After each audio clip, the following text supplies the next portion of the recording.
Good morning. Today is Tuesday, July 19th, 2022. We had some earnings reports coming in today. We will get to those at the end.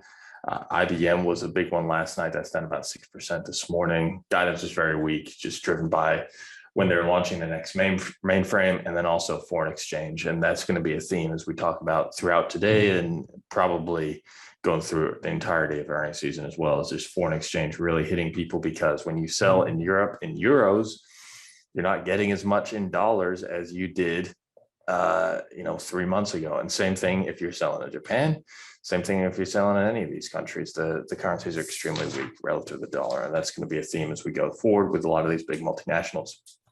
But we'll just start off in Europe. Energy continues to be the issue.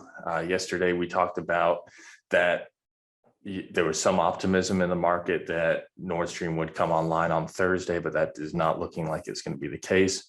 In fact, one of the guys was actually in Singapore, and he said, representing the EU, he said it's working under the assumption that it doesn't return to operation, referring to Nord Stream 1, even before the maintenance that Moscow claimed.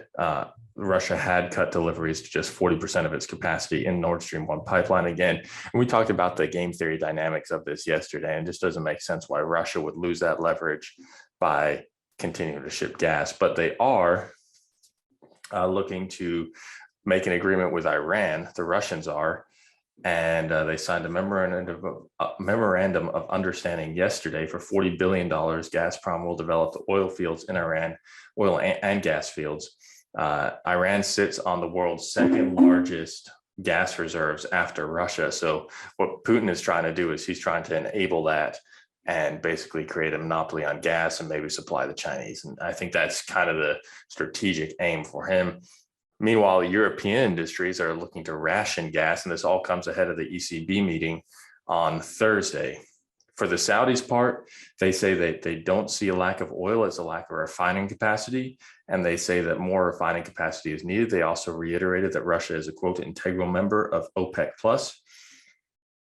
So it seems like the energy cabal has coalesced together and is increasingly looking to hurt the West with by essentially weaponizing energy, and that's not going to be good for Europe. Tom, as we think forward to the ECB meeting on Thursday, we're going to be talking a lot about this through the week because I think it's an extremely important issue. How does the ECB look at this, or do they at all? I mean, I think they have to. There were some headlines this morning on Bloomberg saying that the ECB may come out and surprise with a double rate hike. They had signaled that they were going to do a single rate hike this month, but that things are pretty out of control there. The problem is they're already fracturing. We're already seeing the country start to kind of come apart. Mario Draghi trying to resign. Italy is a mess. Spain is a mess. Greece is a mess. So they're simultaneously going to have to be hiking rates in order to, try and stem inflation in places like Germany, which is sort of the flagship nation. But the problem with that is they're going to have to turn around and print money and buy bonds in some of these other countries to keep their rates lower. I don't see a way out of this mess. I think that the only thing they can really do is theoretically unwind the European Union and have every country take care of themselves, and some will fail and some will not. They're just in a pickle, and that's sort of the whole problem with trying to manage the European Union like a number of states in all in one piece, and why Brexit was such a good idea for the UK. But they're really between a rock and a hard place. They need to get inflation down. They need to raise rates. The problem is they don't have the economic activity that we do. And they're going to be in a lot worse of a spot. So, I don't really know what the move is, to be honest. They painted themselves in a corner so small that they have really zero options. Well, I'll tell you what the out is, and that is to lift some of these sanctions on Russia, kind of admit defeat on the economic war, admit that he who owns the food owns the country. And right now that's Russia. And so what Europe is actually doing, and we're expecting this tomorrow, is that they're going to be softening the sanctions on some Russian banks in order to allow food trade. So essentially what happened was the EU has continually come out and said that the sanctions are not having a negative impact on food trade, but the African countries are really stressing about this. And so they've pressured Europe to unwind some of these sanctions on the banks to allow some of that trade. And so that's what the European Union appears likely to do tomorrow. So according to a draft statement, money could be released after having determined that such funds are necessary for the purchase, import, or transport of agricultural and food products, which just seems to me to be ripe for abuse in terms of, if you're going to have a sanction, have a sanction. If you're going to start allowing loopholes, as we know, I mean, we know the tax code here in the United States, we know what these things happen, what happens with this, you're just going to blow the whole thing apart and the sanctions become so much weaker. Meanwhile, in France, the country has nationalized the utility, EDF. EDF is the world's largest owner of nuclear power plants, but has been battling unexpected corrosion in some of the cooling systems on its nuclear reactors. So they've had to shut down a large number of those reactors this year.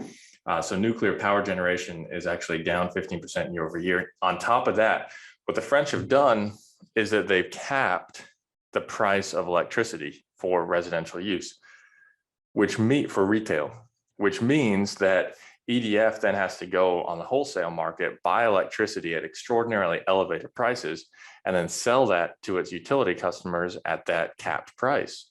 Well, obviously that's locking in losses, and EDF can't pay its bills. So the French finance ministry is looking to pay 12 euros a share to nationalize the remainder of the business. The French government already owned 84% of the company. Now they'll own 100%. But what's interesting here is that whoever was the last person holding this stock is going to get paid. The French government's buying it at a 53% premium to EDF's closing price on July 5th, which again just speaks to the desperation of what Europe's going through right now. Tom, any comments on that? I mean, they're never going to be able to unwind this. I mean, this is essentially like, think of the Postal Service. You know, they lose money every year. It's a terrible operation. Everything gets lost, you know, and then you've got FedEx, you've got UPS to do an unbelievable job. You know where everything is in space and you pay for it. But, you know, now that they're in this situation, I mean, these people are going to be paying, and the French people are going to be paying for this forever. This is what price caps do. You know, we talked about, you know, the potential capping gasoline. What does that mean? That means everyone who runs a gas station is losing money. And that means the government has to step up and pay for it. So even though you out of your pocket are not paying $5 a gallon, you're paying $4 a gallon because there's a cap. They're turning around. On the back end. Yeah, you're gonna have to pay it out of taxes in the future. And if we end up nationalizing whatever operation we lose money on purpose, then you're gonna pay for it in perpetuity. And that's basically what we're looking at here with EDF. Is the French people are going to continue to, you know, quote unquote, pay lower prices for their energy, but at the end of the day, their tax rates are going to have to go up. And the fact that they even have to pay a 53% premium to have that done, I mean, they might as well just say the price is the price. There's no point. So not only that, they're overpaying for something that is losing money intentionally that everyone's going to have to pay for. And this is why, you know, nationalization and you know, price caps just fail just tremendously and are a huge headwind to economic growth. The thing about prices is that prices are self-correcting, or should theoretically be self-correcting. Higher prices reduce demand, and that reduces price over time. That's how law of supply and demand works. But you cap the price and demand doesn't fall. And so the prices just keep going up, and that just perpetuates the losses, and it just creates a massive money losing operation, to which your point is you got to pay the piper at some point. You got to pay your energy costs. And there's just no way around that. And this is only going to further that. So very interesting. And I think Germany's going to go the same way with Uniper. It's just right now haggling on price and figuring out how that deal is going to work. Uniper is the big electricity utility provider in Germany.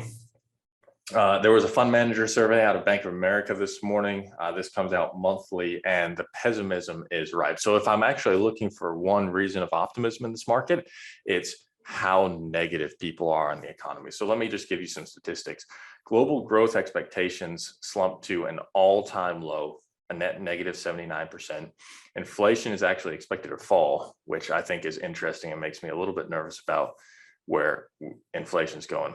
Cash levels are up to 6.1%, the highest since October 2001. Equity has the lowest overweight rating versus cash since October 2008. Fund managers are most overweight staples versus discretionary since January 2009.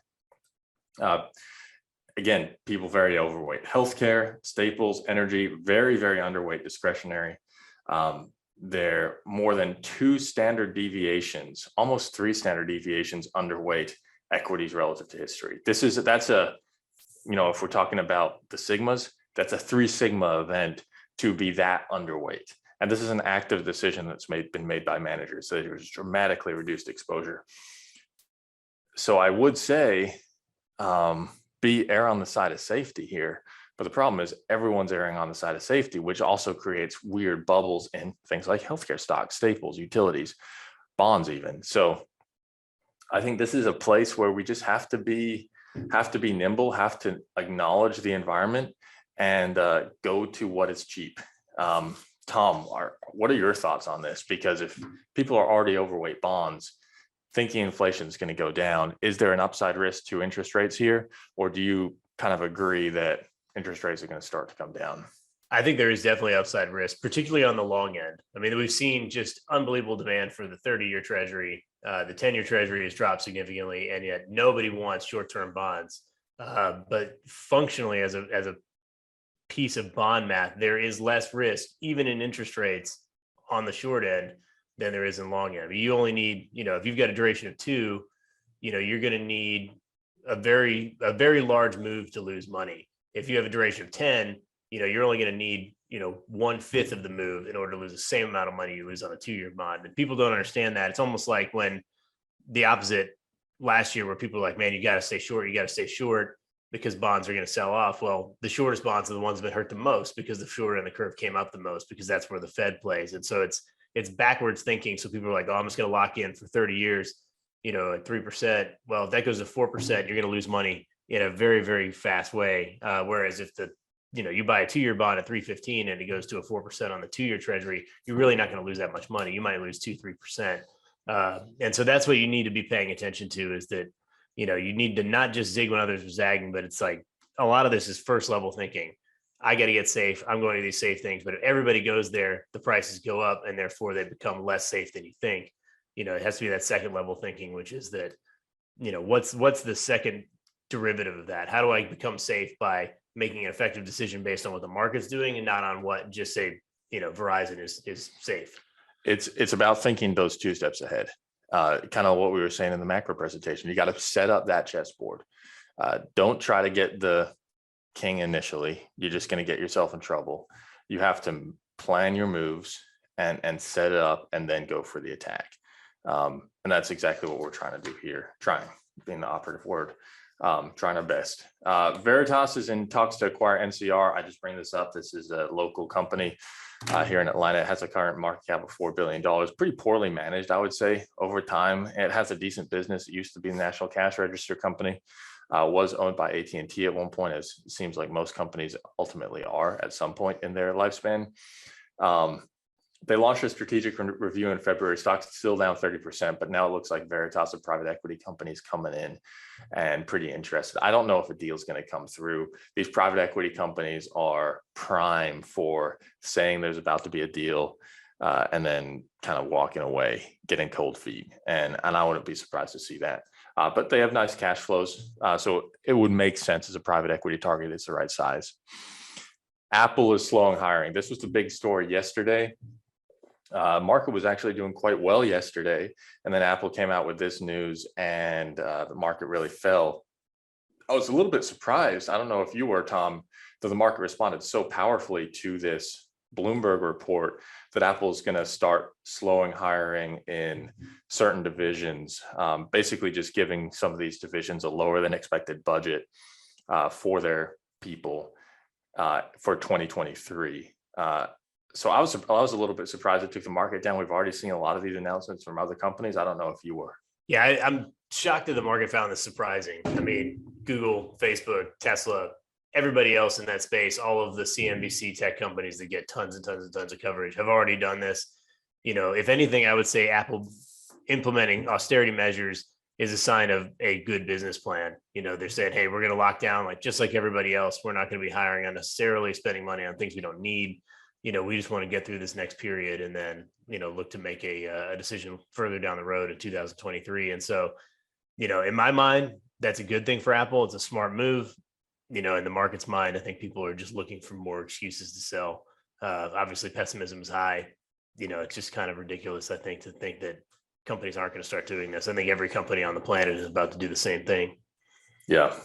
So going through the companies really quickly that have reported, we do have Netflix tonight and we do have JB Hunt tonight. Netflix, the last 2 quarters have been absolutely dreadful. Maybe they'll have some good things to say about Stranger Things this time around, but we'll see what happens with that. IBM, we already talked about. Halliburton, the big energy service company, they had really good results, in my opinions, accelerating profitability, accelerating revenue in both of its divisions. I think that was up 30% and up 25% respectively on a year-over-year basis. So really good numbers there. So I would expect the stock to be up significantly. If it's not, that's not such a good sign. But right now, the company's up about 1% pre-market. Johnson & Johnson revised its earnings downward today. It was entirely due to currency. Earnings per share coming in at about $10.05 on the annual. That's down about 20 cents from prior guidance. They also reduced revenue guidance, but encouragingly, their overall business is actually moving in the right direction. It's all foreign exchange. So we're starting to see foreign exchange really hit some of these companies. I would say medtech, medical devices, was a little bit soft for them. They saw a little bit of a decline in some of their orthopedics, hip surgeries, some of these elective surgeries starting to slow down, perhaps because people don't have the money. Their retirement accounts aren't as big, so they can't really afford that hip surgery. So that might be playing a role there. I'll have to listen to the conference call for that. But pharmaceuticals pretty strong, especially on their oncology division with Darzalex. Lockheed Martin also came out with earnings. Their cash flow is extremely weak. They also revised guidance down significantly. That was on a pension charge. So the market will look through that. But their sales guidance was reduced a little bit. Their earnings guidance was reiterated net of that pension charge. I don't know, something's just not right with Lockheed. They should be doing better in this environment. The new CEO doesn't seem to be having a grasp on this company. We did do an interview with a former engineer at Lockheed Martin in the Beyond the Portfolio series. So take a look at that. It's with Steve Horvath. So that gives you a little bit of perspective about the inner workings within Lockheed and his career. But the quarter itself wasn't so great. Tom, any final thoughts before we close out? No, I'm really interested to see how Netflix does tonight. We talked about it. They got just crushed the last 2 times. I don't know if they've made major changes, but I'd be interested to see, even if they miss, if there's less of an impact. I think that's going to be a real tell if they miss again, 3rd straight time, and the stock's only down 1% as opposed to 20%. I think that is going to show a little bit of a sign that people are fatigued with selling things based on bad earnings or on, readjusted expectations. So that's going to be a big one for me, is just kind of seeing what the read is on Netflix, because it's such a hot stock with retail traders. People think Netflix can do no wrong, and they just continuously do wrong and wrong and wrong again. At what point does this stop falling? Here's the contrarian. I think Netflix might be up 15% tomorrow. And I think the reason is, when people are depressed, they're not going to movies, they're not going to restaurants, they're not spending money, but they will get themselves a tub of ice cream and sit in front of Netflix. Yeah, they've got the new season of Alone too. I don't know if anybody watches that show. So that'll make people happy. Yeah, people like that show. Me specifically. All right. Thanks, everybody. We'll see you tomorrow.